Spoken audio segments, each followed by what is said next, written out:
Hello, this is John Miller, the creator of The Rest of Everest. I think I can safely say that this show is, without a doubt, the most in-depth look into the entire experience of what it takes to climb Everest, as well as some other peaks throughout the Himalayas. But all of the events in this series are shown in chronological order, so if you're new to the show, please go all the way back to episode 000 and watch everything in order. That's truly the best way to enjoy it. Thanks.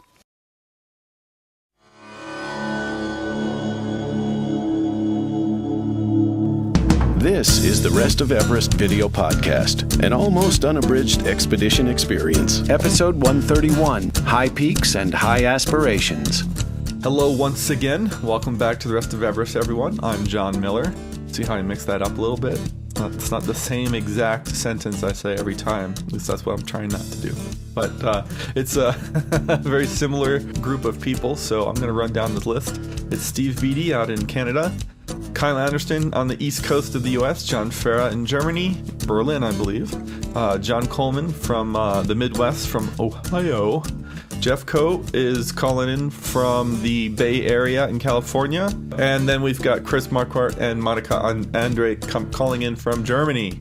So, we have a great episode this week. As I said, everything is beginning to change. The views are getting unbelievable. It is hard to comprehend what we're looking at, and you cannot understand it from these episodes. You might think, oh wow, that's really beautiful, but being out there in the elements, and I think Andy Wolf in this episode has basically said something like, this is why I came for the views that we are about to see. They're just unbelievable, and it is just truly one of the most gorgeous places on this planet that I've ever been to, and I've done quite a lot of traveling myself. So let's get back up onto the trail.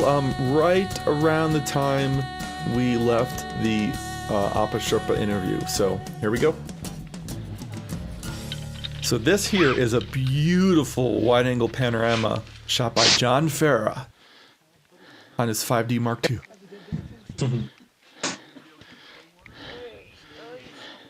The heavy breathing you hear in the background could be any one of us standing near him. Or it could be John. I don't know, John. The one thing I was impressed with the your interview with the Apa Sherpa last week is how heavy you were breathing, like you ran a marathon, and he was like another walk in the park for him. Look at that view. Yeah, that's gorgeous. Kamori in the middle there. So, we are now officially on the hike, on the trek up to base camp for some, Gorak Shep for all, and Kalapatar tomorrow for some, hopefully all, but those of us who go up to base camp may be wasted by base camp, we'll see. True words could never have been spoken. What you can see behind me is, see, it's probably over here, there it is, all that stuff right there. That's blue sky. There's not a cloud. There's not a cloud in the sky this morning. The only clouds that you see are actually little wisps that come off the peaks. Yep, it's just plumage off of the mountains. So that's it. That's it. So Jeff is behind me. Let's see. I think that's in there. Yeah, there's Jeff. Hey! There's Jeff. I take back what I said. I said earlier, base camp or bust. I'm going to say base camp or Gorak Shep. Yeah. I don't want to tempt fate. Yeah, I was going to say he's wising up.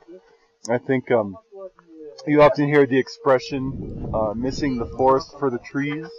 Watch out, Jeff. We have yak traffic here. How often do you get to say that statement? Yaks always have the right of way. They don't really care about you. That's exactly why I say they always have the right of way. So, like, you know, it can be really easy to miss the entire experience because you get too caught up in the details. That's missing the forest for the trees. But out here, it actually works in reverse. Some people, they get too focused on the overall experience and they miss the details. So they get too focused on the goal of making base camp or Kalapatar, and they're missing the fact that the real experience is not Everest or Kalapatar.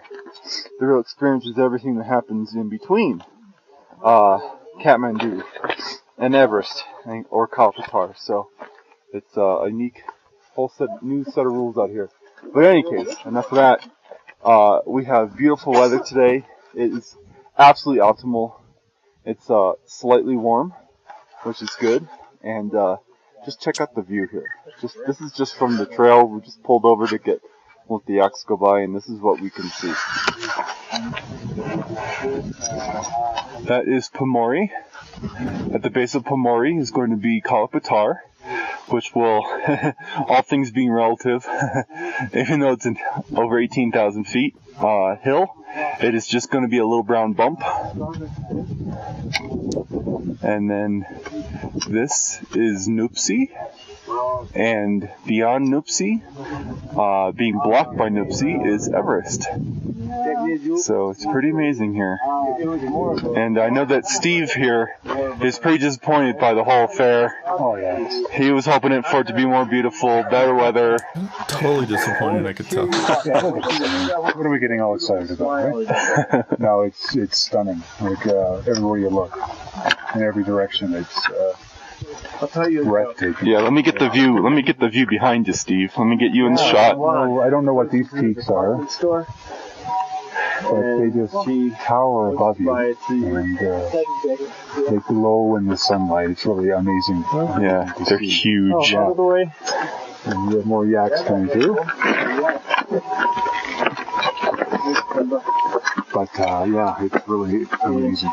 So you couldn't ask for a better day. Yeah, right. Perfect. So worth it so far? Yeah. Absolutely. I'll come back in a second too. John Coleman. I'm sorry. This twit head. So hopefully we'll get up to base camp today. Slowly but surely. So be it. But that's my goal for the day would be to get to base camp. Just to see it. I've read a million books on the Himalayas, Everest mainly, and mountaineers climbing Everest. So just to see base camp for me, just like I told you this morning, would be wonderful. Yeah. Even if it's just a collection of tents on a glacier surrounded by rocks and you can't even see Everest, I don't care. Just to be at Everest Base Camp for me would be a great experience. Yeah. So, and then hopefully I'll still have the strength to get up Kalapatar tomorrow. But, Nope. We'll see how it goes. Yeah, even those that tried to do it from base camp. Yeah, it was base camp or Kalapatar. It was not base camp and Kalapatar for any of us. But that's okay. Totally cool. I was totally fine with it.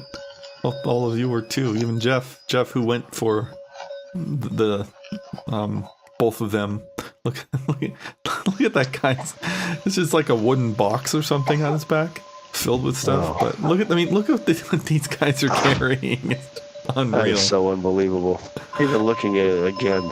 And look how fast they're going. And look at us. We're all like, we're gonna take a rest here. Here we are. We're between Lobuche and Gorak Shep on the top of probably the steepest climb of the day. There's Tandy. There's Andy. He's pink hat And again. we'll pan around here. I don't know that mountain. That's big. We'll have to ask. And come around here to Pamori. Pamori is just beautiful. To Pamori. Just brings back so many Down a little bit. memories. Don't know what those are. Now, some of those mountains were in Tibet, I believe. Yep, right there. There's Changse. That's Changse. Changse is the Going around mountain that I looked upon every day To Lupse. on the north side. That's the way up high from Lupse. Back down. Don't know the names of any of these. And there's Pamadablam. I was filming at the same time that Steve was filming here, so a little split screen Next one action. over is Lobuche East. Lobuche West. And another one I don't know. And another one I don't know. Come back around. And down the ridge to Andy. Oops, missed her. Oh, there she is. Andy in stereo. And here comes Andy's It's the first 3D podcast. How are you feeling? Just wait till next year. Gosh, those skills. Listen to what she says here. This is exactly why I came. Yep, exactly why I came. Me too. Amazing view. You've seen that Wood Central hat make its appearance before, everyone, just so you know. What are you talking about next time? Yeah, I like seeing the ice fall over behind us. Off of Lobuche. That's pretty cool. This scenery is just amazing. What's really depressing though is when you look at the glacier here, you can see how fast it's moving. So we'll take a look at the glacier. Somehow, because I'm telephoto, I went right over John's other fence. I saw the web of intrusions there or something. Well, I'm not sure if I'd have to get my binocular on it, John. If it's not ice, then it's really a major geological phenomenon. I think it's probably ice. I'm not sure. I'm not getting the binocular. It could be an intrusion, from the... But at the same time, when I'm now that I'm looking at the ice that's facing that way, it is the same color in shadow. I suspect it's ice. But, yeah. I'm looking at all the glaciers. See the little glacier right there on that little thing? You can just see it's just falling off the mountain. Yeah. That I bet in 3 years that won't be here anymore. It's just very, very sad because when this glacier stuff melts off, the people of Tibet and Nepal will have no water because they depend on that completely for their water supply. It's just easy to see how that glacier right there is just disintegrated. It's just almost gone. Okay, we're someplace between Lobuche and Gorak Shep, about 16,000 feet. This is the Khumbu Glacier.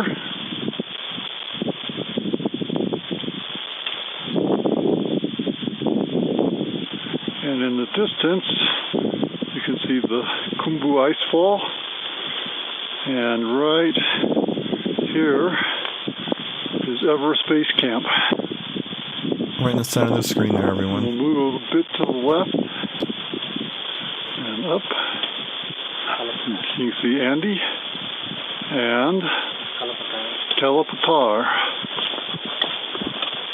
This is one of those things, one of these places. Who is it?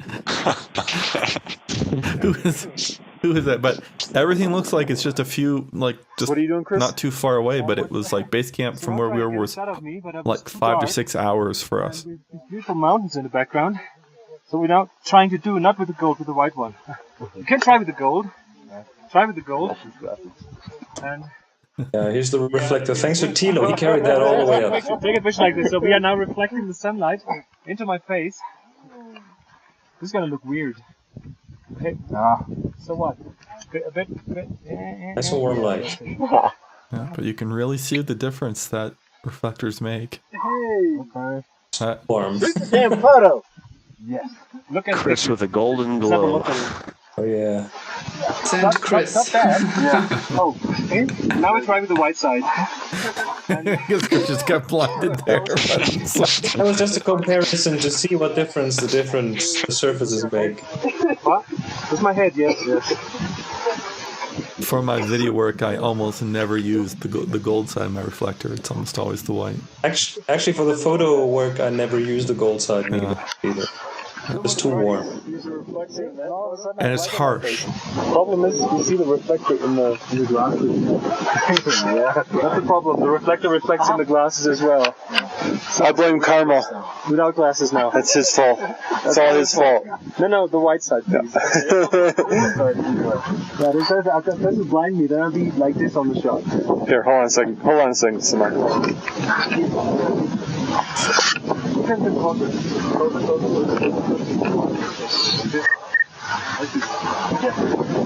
Open your eyes. I'm trying. Okay? Look at that. Yeah, so we're just doing experiments there. Kyle, is that you in the blue hat in front of us? I think so. Yep. Oh! While playing with the reflector up at 5,123 meters.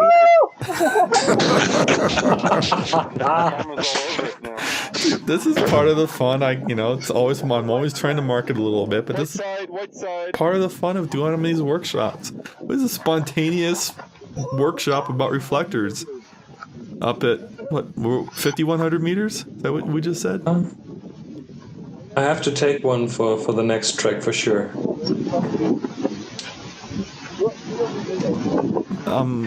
They're not here to explain it, but that was a page from their local paper, I believe, that they brought all the way up there. Hopefully the picture of them holding it got published. Well, this is for our local paper. This is our travel section, so... There we go. The travel section, yep. As close as possible without... Maybe we can use the other side, because we've got... And Karma now. The gold side? Karma was totally getting into it. Yep. This is our first view of Gorak Shep. There it is, Gorak Shep. Gorak Shep. Yeah. That is the last settlement of real buildings. From up there, it really looked like it was a little toy town. So that's Kalapatara, right? Mm-hmm. And then the small one, yeah. Yeah. The small Then one. Pomori in the background. But it's not that small, actually.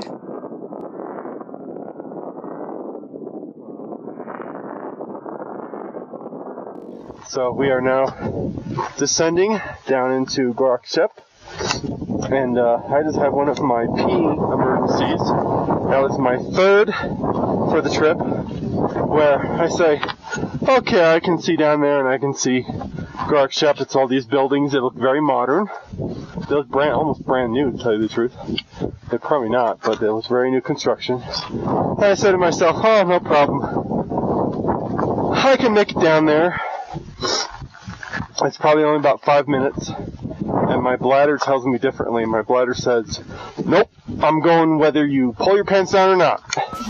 I had luckily both times it's happened before, I've been in my tent and I've had my pee bottle at the ready. But it's just one of those weird kind of things that happens up here. You think, oh, no big deal. No big deal at all. And the next thing you know, you're nearly peeing in your pants. So, hey, Moni, is it that way or is it down here? I think we should probably have more luck going down here. Yeah, Monica and I were like, where are we going? And, she thought today was harder than going up to Namche, which I'm going to guess several people thought today was harder than going up to Namche Bazaar. But the important thing is they're here. And no one can ever take that away from them. So now it's time to rest up a little bit. And I see there's a helipad over here. Little place for the rescue helicopters to come. So I do not expect anyone to have any major problems. But you know what? It's always nice to see that there's a nice, wide, clear landing area for a rescue helicopter. So for those of us going up to base camp, this is just a pit stop. We're going to have a quick lunch and then hit the trail again. It's going to probably be another 4 hours. to base camp. And since the afternoon is hitting here, the clouds are rolling in, but I can see the summit of Everest right now. And Nuptse is beginning to take its familiar shape. That anyone who's seen the amazing posters that are photos taken from the summit of Kalapatar, which is right in front of me. The Nuptse has a very particular shape, and it looks much taller than Everest, and it's just much closer. But it's starting to take that shape, so that's great.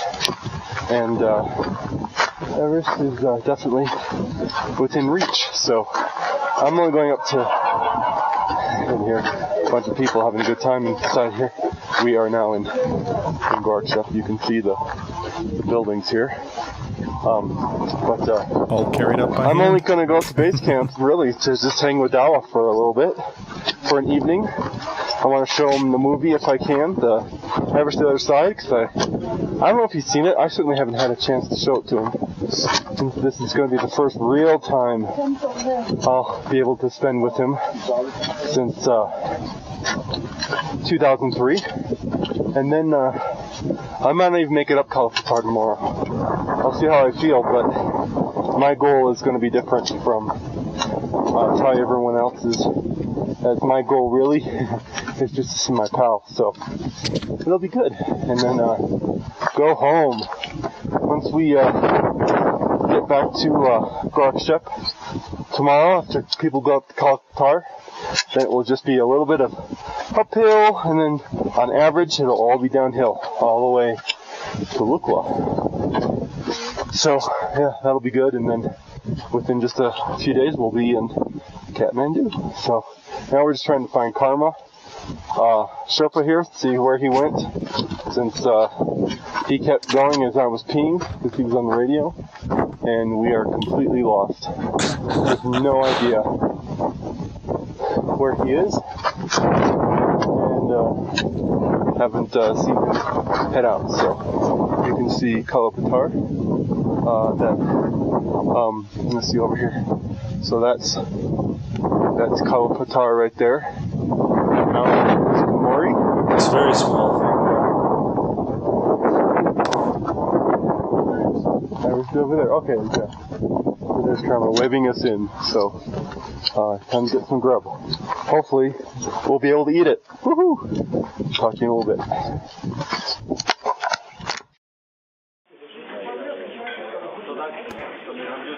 So this is hard to hear, but this is a conversation I'm having with Kyle. He was wanting to decide to go up to base camp and Kalapatar, but base camp would mean losing all of the good light on Kalapatar in the morning. Yeah. Do you remember this conversation much, Kyle? I remember doing it, but I don't remember what I said. I remember what you said.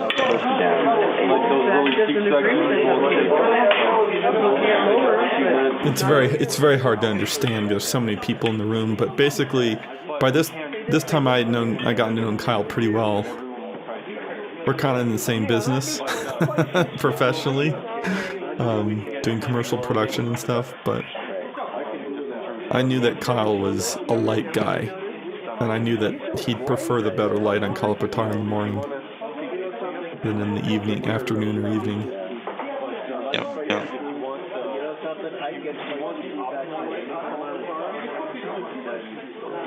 But as I recall, this is one of the toughest decisions you had to make for a while. Yeah, and I'm pretty indecisive myself, so it took me a while to make it.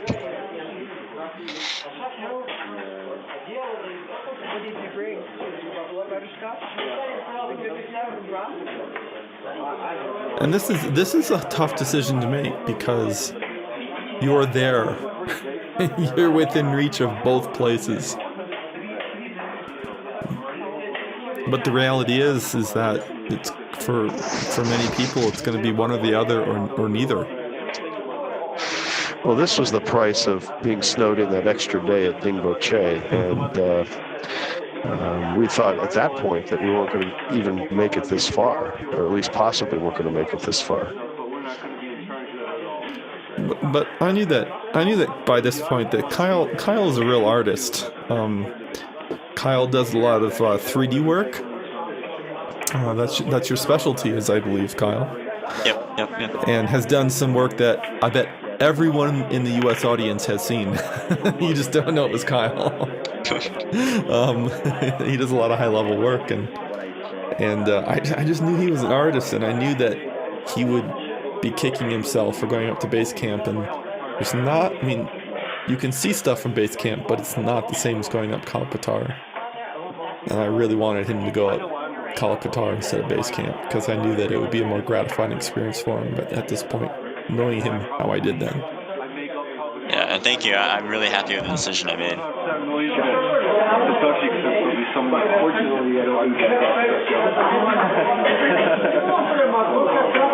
base camp is pretty much where everyone. Kyle, did you get some of your Kalapatar photos up on Flickr or any other site? By the time I made it up there, I was feeling so bad. I think I took 2 pictures, and it was already clouded over. So, yeah, it was a whole ordeal. But it became less about the photos and more about a goal to achieve. And yeah, by golly, you did it. Yeah, I'm so proud of you for sticking in there. It may have been a bit foolish. Yeah. I interview Kyle after he gets back down from Kalapatar, and you'll see that it was one of the most strenuous experiences possible. But the guy still gave me an interview. I think he was half conscious, but that was one of my favorite interviews in the whole trip. So what we're looking at here is they're just a bunch of people in this Gorak Shep kind of tea house, and these guys were all speaking Russian. And then I recognized the guy in the red hat to the right, on the right side of the frame. And I was pretty sure that this was 77club.com, and that guy with the drinking the tea right there. I'm pretty sure that was Alex Abramov, who I knew. And here's a little dream sequence back to 2007. That's awesome. And you might remember some of this footage, but Oh, sure. Is this Alex? No. But Scott and I went over to 7subsclub.com, and I had met a man named Dave D'Angelo several weeks earlier from Serac Adventure Films, and I had decided, he had said, hey, say hi to Alex for me if you can, and so I said I would, and so I did. No, north, the little restaurant village.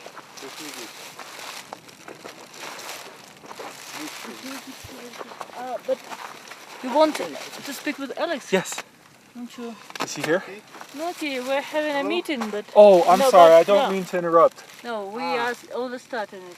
So maybe you can ask if you want to.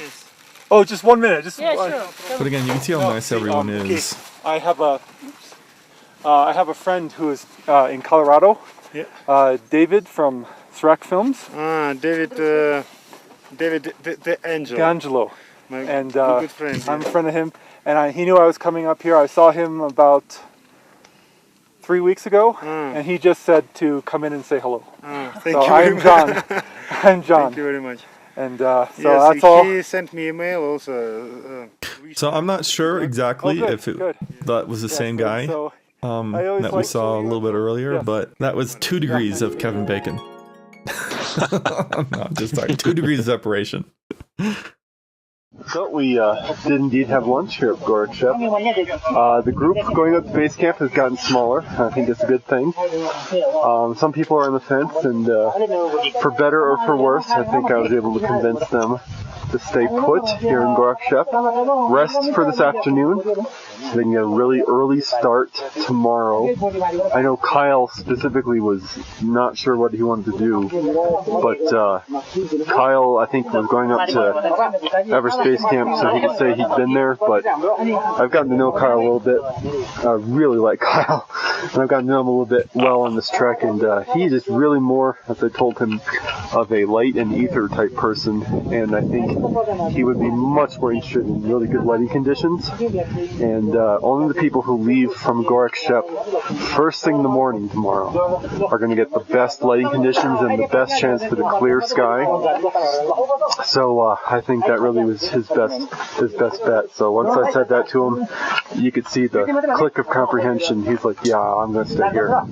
So that's good. So going up to base camp is going to be Steve Beatty, John Coleman, John Miller, and then Jeff Coe. And we're it. Megan's going to make a decision tomorrow morning whether she's going to even attempt to call up a car. And I've already told her that if I get back to Gorak Shep tomorrow morning after returning from Everest Base Camp and she's here, I'm just going to hang with her, keep her company. I know she doesn't want to be left alone to her thoughts, and I'll let them have the glory up on Kalapatar. I'll stick around with Megan, keep her company. She can keep me company, because again, my goal is to go up and spend some time with Dawa. So my mission will be completed hopefully in the next few hours. And Jeff, so what do you think, man? Ready to go to base camp. Jeff's I think if anyone's gonna do both, it's gonna be Jeff. I'm gonna try. He's gonna try. I'm not gonna do anything foolish, but I'm gonna try. I gotta get home to my family. And then you can do all the foolish things. Then I'll do all the foolish things. These are the foolish things that my wife will let me do, which isn't very much. But yeah, we're almost there. Just a few more hours and we'll be at base camp. A few more hours to base camp. More than a few more hours to base camp. We didn't know yet. A few Sherpa hours. That probably means that I'm kind of hating life. And I tend to film everything when my head hurts, because it distracts me. Drink lots of water. I've got lots of water, and yeah. So I guess I'm the team doc since I'm the only doc on the team. Yeah, that's true. It'd be hard to fire me. I suppose you could fire me and I'd have a team doc. But you've got only about twice as many drugs as I do. I got plenty of drugs. He's well prepared. Alrighty. This is John's favorite moment on camera. Okay, John, what do you think? I'm questioning my sanity, but I'm in it to win it, so. You're in it to win it. I came this far, I'm not going to stop now. Nice. And what about you, Steve? I think I'm as ready as I'm ever going to be. So, I'm feeling pretty tired, but I can push through another 4 hours. What do you think about the smaller group? It'll be a change, but, it'll be easier to stick together. And, I think we'll be faster. Yeah, I think we have a good group. What do you think about the smaller group, John? Pretty much same thing he does. I think it'll be easier to stick together and keep it tight and push our way on up there. All right, well. We'll keep each other motivated. Yeah. Well, shall we? Let's do it. Okay, go ahead, guys. I don't know the direction. I don't know where to go. Yeah. Let's go. It's that way. Fasong's the leader here. Yeah, Fasong there is. All right, the man with the doctor's bag. Let's go. What's on bag, right? There we go. There are tents. There's the rest of the group. There's Tendy and his pink hat. That was the one night we didn't sleep in the green tents. It's always kind of fun, Everyone's like, have fun, have good luck and everything, and we're just getting up to the base of the mountain. So glad I'm not here to climb it. We're just getting up to the base, and people are wishing us luck getting up to the base. And you know what? We need every ounce of luck just to get to the base of this mountain. So it's an amazing, it's an amazing experience. It's certainly enriching, but certainly I'm glad I'm not climbing. put me in that again and again and again. So here we are to the little helicopter landing pad for rescues. And, pretty cool. Alright, I'm not going to film a whole lot of this because I'm going to be tired, but I'll film as much as I can and hopefully film a lot around base camp in the limited light that we're going to have, and then maybe a little bit tomorrow morning. So here's the landing pad for the helicopters. And look how flat and wide open that was. It was pretty amazing. Because there's nothing flat and wide open out there.